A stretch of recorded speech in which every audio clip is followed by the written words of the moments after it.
দেখতে পাচ্ছি এই সড়কের ভেতর থেকে কিন্তু আবারও ইটপাটকেল ছোড়া হচ্ছে। আন্দোলনকারী যারা রয়েছেন তারা ইটপাটকেল ছুড়ছেন। এখানে আইনশৃঙ্খলা রক্ষা বাহিনীর সদস্য যারা রয়েছেন তারাও কিন্তু পাল্টা ইটপাটকেল ছুড়ছেন এবং তারা কিন্তু আন্দোলনকারীদের উপর চড়া হচ্ছেন।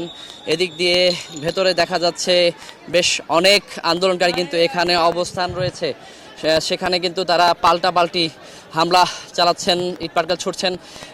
মুখোমুখি অবস্থানে রয়েছেন আইনশৃঙ্খলা রক্ষা বাহিনীর সদস্য এবং আন্দোলনকারীরা, এবং সে কারণে কিন্তু আমরা বারবার দেখতে পাচ্ছি যে পুলিশ কিছুটা সরে আসলে আবারও তারা জড়ো হওয়ার চেষ্টা করছেন। সে কারণে পুলিশ কিন্তু একটু পিছিয়ে হটলেও আবারও কিন্তু তারা চড়া হচ্ছেন এই আন্দোলনকারীদের ওপর। এবং এখন পর্যন্ত এই 1 ঘন্টা ধরে কিন্তু থেমে থেমে ভেঙে ভেঙে এই যে ধাওয়া পাল্টা ধাওয়া চলছে এবং এখনও পর্যন্ত ইটপাটকেল ছুটছেন যে আন্দোলনকারীরা, এবং আইনশৃঙ্খলা রক্ষা বাহিনীর সদস্যরা কিন্তু এখানে অবস্থান করে আছেন।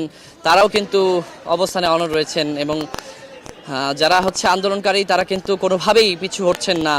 তারা যখনই পিছু হটার সুযোগ পাচ্ছেন তারা কিন্তু আবারও চড়া হচ্ছেন। এবং আমরা এই মুহূর্তে ভেতরে দেখতে পাচ্ছি যে টিয়ার শেল ছোড়া হচ্ছে এই সড়কটি দিয়ে, ভেতরে সাউন্ড গ্রেনেড ছোড়া হচ্ছে।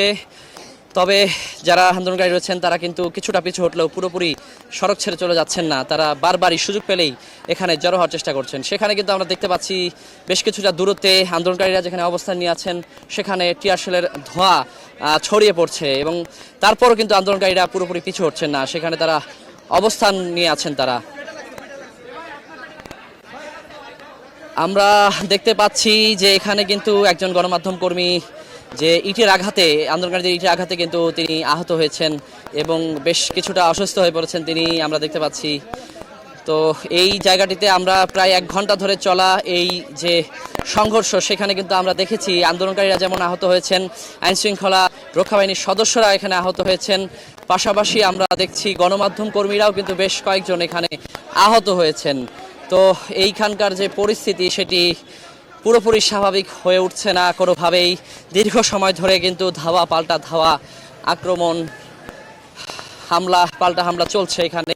এবং যদিও শাহবাগের পাশের এই ইন্টারকন্টিনেন্টালের বিপরীতের একটি সড়কে আমরা দেখতে পাচ্ছি যে একটি সড়কে যান কিছুটা চলছে, তবে পুরোপুরি স্বাভাবিক হয়নি এখানে যান চলাচলের প্রক্রিয়া।